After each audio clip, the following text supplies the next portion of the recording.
معزز اسلام کا ایک معرکہ، بہت جنگ عظیم، سب سے پہلی جنگ جسے جنگ بدر کے نام سے یاد کیا جاتا ہے، جو 17 رمضان مبارک کو پیش آئی۔ اللہ تبارک و تعالی اپنی دلیل کتاب میں ارشاد فرماتا ہے، قد کان لکم آیۃ فی فئتین التقتا، تحقیق تمہارے لیے اس میں بہت بڑی نشانی ہے کہ جب دو گروہ آپس میں جنگ لڑے تو قاتلوا فی سبیل اللہ، اس میں سے جو ایک گروہ ہے جو صحابہ کرام کا گروہ ہے، یہ اللہ کے راستے میں جنگ لڑے، اللہ کے لیے لڑے۔ ان کا کوئی مقصد دنیا کی مال و متا نہیں تھا، دنیا کا کوئی منصب نہیں تھا، دنیا کی کوئی دولت نہیں تھی، دنیا کا اپنے اندر نام و نشان پیدا کرنا کوئی بھی مقصد نہیں تھا۔ اللہ تعالی نے بالکل واضح طور پر ارشاد فرما دیا، تقاتلوا فی سبیل اللہ، یہ میرے رب نے فرمایا ہے کہ یہ صرف اور صرف اللہ کے لیے حاضر ہوئی ہے۔ اس جنگ میں شریک صرف اور صرف اللہ ہی کی خاطر آئے ہیں، دنیا کا کوئی منصب، کوئی مقصد، کوئی لالچ، کوئی حرص، کوئی مقصد بالکل نہیں ہے۔ تقاتلوا فی سبیل اللہ، اللہ کے لیے، اللہ کے دین کے لیے، اپنے نبی کے لیے، اپنے نبی کی پکار پر، اپنے نبی کے بلانے پر، نبی کی ندا پر، اللہ کے حکم پر، تقاتلوا فی سبیل اللہ۔ خاص مقصد صحابہ کا صرف یہی ہے۔ تو غور فرمائے، صحابہ کرام کتنی شانوں کے مالک ہیں، ان کا اخلاص کیسا ہے، للہیت کیسی ہے کہ اللہ تعالیٰ ان کا یہ جو عمل ہے اس کی تعریف میں خود ارشاد فرما رہا ہے کہ میرے صحابہ کا مقصد کیا ہے اس سرزمین پر حاضر ہونے کا۔ میرے صحابہ کا مقصد صرف اور صرف تقاتلوا فی سبیل اللہ ہے۔ کیسا اخلاص ہوگا، کیسی للہیت ہوگی، کیسا ان کا عمل ہوگا، ہر طرح کی ریاکاری سے پاک اور منزہ، ہر طرح کے دنیاوی مناسب سے بالکل صاف ستھرا۔ تو اللہ تعالیٰ نے ایک جملے کے اندر صحابہ کرام کے اس عمل کو، آپ کی زندگی مبارک کو، صحابہ کرام کے مقام و مراتب کو اس سے بڑا اچھا انداز بھی ہو سکتا ہے کہ جس کی تعریف، جس کے عمل کو احسن انداز سے بطور تعریف میرا رب بیان فرما دے، پھر اس کے اندر کوئی کمی نکالے تو پھر اس کے اندر اپنی کوئی کمی ہوگی، صحابہ کرام کے اندر کوئی کمی نہیں ہو سکتی۔ اللہ تعالیٰ خود فرما رہا ہے تقاتلوا فی سبیل اللہ، یہ صرف اور صرف اللہ ہی کے لیے حاضر ہوئے ہیں۔ یہ لڑنا ان کا، یہ تلوار اٹھانا، یہ جہاد کرنا، یہ اپنی گردنیں قربان کرنا کسی دنیاوی منصب کے لیے، شہرت کے لیے، عزت کے لیے، دنیا کا مال حاصل کرنے کے لیے بالکل نہیں ہے۔ تقاتلوا فی سبیل اللہ، جو لوگ صحابہ کرام کے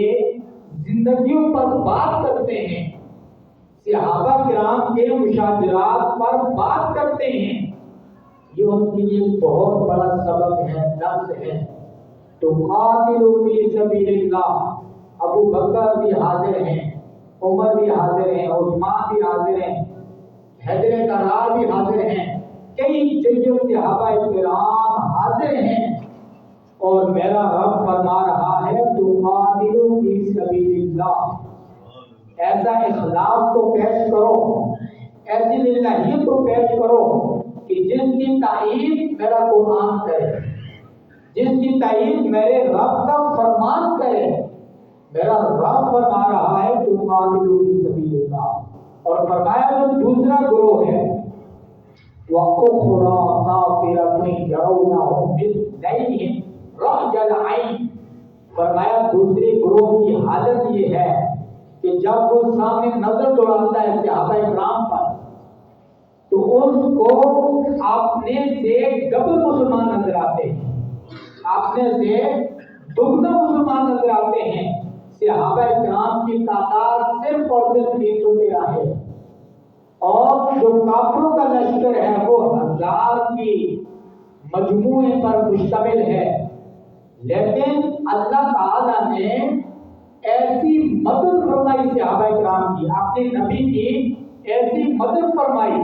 اور شروع ہی میں ان کے دلوں کے اندر اللہ تعالیٰ نے ایسا روب اور ایسا دبدبا ان کے دلوں پر جما دیا، ڈال دیا کہ وہ جب دیکھتے کہ ہم 1000 ہیں تو سامنے 2000 کا لشکر ہے،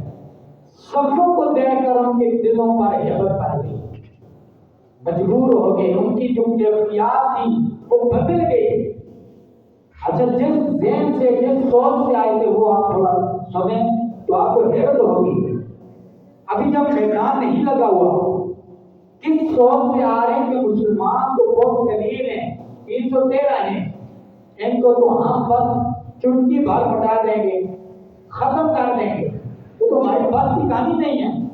جب سی بات ہے، ایک طرف 313 ہیں، دوسری طرف 1000 کا لشکر ہے،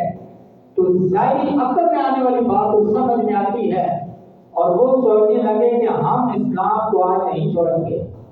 آج تو مسلمانوں کا جو نبی ہے وہ بھی اس میدان میں خود بنفس نفیس موجود ہے، اور صحابہ کرام بھی موجود ہیں۔ آج ہم نے اسلام کا نام و نشان ختم کر دینا ہے، اسلام کا خاتمہ آج ہمارے ہاتھوں سے ہو جانا ہے، اور آج کے بعد اسلام کا نام لینے والا کوئی باقی نہیں رہے گا، کیونکہ ہم نے ان کے نبی کو بھی، ان کے ماننے والوں کو بھی ختم کر دینا ہے۔ کیوں؟ کیونکہ ان کی سوچ یہ تھی کہ ہم 1000، اس طرف سے 313، ہمارے پاس ساز و سامان بھی بے شمار ہے، کھانے کا سامان، اونٹ، گھوڑے،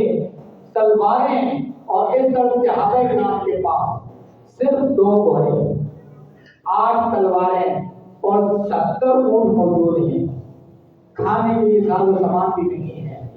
اس کے علاوہ جنگی سامان بھی نہیں ہے۔ تو جب کافروں نے یہ حالات دیکھے، یہ کیفیات دیکھی، تو تکبر میں آ گئے اور اللہ کے مقابلے میں کھڑے ہو گئے، نبی کے مقابلے میں کھڑے ہو گئے، صحابہ کرام کے مقابلے میں کھڑے ہو گئے، اور اس سوچ سے جب میدان لگا اور جب صفیں تیار ہوگی، جب صفوں پر نظر دوڑاتا ہے جو بھی کافر، اس کے دل کے اندر ایسا روب طاری ہو جاتا ہے، اس کی جو کیفیات ہوتی ہیں وہ خود بخود متغیر ہو جاتی ہیں، بدل جاتی ہیں، کہ ہم 1000 ہیں، سامنے 2000 کھڑے ہیں۔ تو اللہ تبارک و تعالیٰ نے وَاللَّهُ يُعَجِّلُ بِنَصْرِهِ مَن يَشَاءُ، اللہ نے فرمایا کہ اللہ تعالیٰ جس کے لیے پسند فرماتا ہے اس کی اپنی مدد سے تائید فرماتا ہے۔ تو اس آیت سے یہ بھی پتہ چلا کہ اللہ تعالیٰ کن لوگوں کو پسند کرتا ہے۔ مسلمانوں کی سب سے بڑی جماعت، اس امت کے سب سے بڑے اولیاء کرام، اس امت کے سب سے بڑے ولی اللہ، اس امت کے اللہ تعالیٰ کے سب سے پہلا قرب پانے والے وہ صحابہ کرام۔ اللہ تعالیٰ فرماتا ہے من یشاء، اللہ تعالیٰ جسے پسند فرماتا ہے اس کی اپنی مدد سے تائید فرماتا ہے۔ تو اس سے بھی میرے آقا کا مقام بھی سمجھ آتا ہے، میرے آقا کے صحابہ کا مقام بھی سمجھ آتا ہے کہ اللہ تعالیٰ نے پسند کرتا ہے۔ اے دنیا داروں، اے 14ویں صدی والوں، اگر تمہیں صحابہ کرام میں کوئی نقص نظر آتا ہے، یہ تمہارا اپنا نقص ہے، یہ تمہارے اپنے اندر کمی ہے، نہ تو نقص اللہ تعالیٰ نے اپنے نبی کے اندر چھوڑا ہے، اور اپنے صحابہ کو بھی ان نقائص سے محفوظ رکھا ہے، میرے نبی کو پاک رکھا ہے، اور میرے نبی کے صحابہ کو ان نقائص سے محفوظ رکھا ہے، کیونکہ میرا رب انہیں پسند فرماتا ہے۔ جس کو میرا رب پسند فرما دے، کسی اور کے پسند کرنے کی پھر ضرورت نہیں ہے، بلکہ مجھے اس بات کی حاجت ہے، آپ کو اس بات کی ضرورت ہے کہ ہم ان مقدس ہستیوں کا نام لے کر اپنی زبانوں کو پاک کریں، ان مقدس ہستیوں کا تذکرہ کر کے اپنے نصیبوں کو چمکائیں، اپنے مقدروں کو بہتر بنائیں، کیونکہ یہ تو وہ ہستیاں ہیں جن کے عمل کی بھی تائید میرا قرآن فرماتا ہے، میرے رب کا فرمان فرماتا ہے، اور جسے پسند کرنے والا خود میرے رب کی ذات ہے۔ فرمایا واللہ یؤید بنصرہ من یشاء، اور آگے فرمایا ان فی ذلک لعبرۃ لأولی الابصار، بے شک اس کے اندر عقل مندوں کے لیے، اہل بصارت کے لیے، اہل بصیرت کے لیے بہت بڑا سبق ہے، بہت بڑا درس ہے، بہت بڑا پیغام ہے۔ معزز سامعین، یہ ہمارے اسلاف ہیں جن پر ہم فخر کرتے ہیں اور جن کا نام لے کر آج بھی یہود و ہنود، آج بھی کفار کانپتے ہیں کہ اگر نبی کی محبت کا وہ جذبہ جو صحابہ کے دلوں میں تھا کہ جب بھی نبی پکارتا، جب بھی نبی کی طرف سے کوئی نگاہ آتی، جب بھی اللہ کا حکم آتا، وہ ساز و سامان کو نہ دیکھتے، دنیا کے اسباب کو نہ دیکھتے، دنیا کے مال و متاع کو نہ دیکھتے، دنیا کی بھوک اور دنیا کی پیاس کی فکر کیے بغیر اللہ کے رسول کی بارگاہ میں جتنا بھی ان کے پاس مال و متاع ہوتا اس کو لے کر حاضر ہو جاتے، اور ان کو اللہ تعالیٰ نے یہ مقام دیا کہ ہم قرآن پڑھتے ہیں، ساتھ ساتھ ان کی تعریفیں پڑھتے ہیں، ہم اللہ کا کلام پڑھتے ہیں، ساتھ ساتھ ان کی چرچے ہو رہے ہیں، اور قیامت تک ہوتے رہیں گے۔ جب تک یہ قرآن باقی ہے ان کا تذکرہ بھی باقی ہے، ان کی تعریف بھی باقی ہے، لیکن سمجھنے کی جو بات ہے، ہمارے لیے جو سبق ہے وہ کیا ہے؟ اللہ نے اس آیت کریمہ کے اندر فرمایا قد کان لکم آیہ، بے شک تحقیق تمہارے لیے اس کے اندر بہت بڑی نشانی ہے۔ اب ہم نے سمجھنا یہ ہے کہ ہمارے لیے وہ نشانی کیا ہے۔ وہ نشانی یہ ہے کہ اس سیرت کے باب کو ہم نے باقاعدہ پابندی سے پڑھنا ہے، پڑھنے کے بعد اس پر غور کرنا ہے کہ ایک طرف صحابہ کرام کا گروہ ہے، دوسری طرف ایک جمع غفیر ساز و سامان کا مجسمہ کافروں کا گروہ ہے، لیکن مدد ان کو ملتی ہے، ان کو نہیں ملتی۔ حالانکہ جس دور سے کافر آئے تھے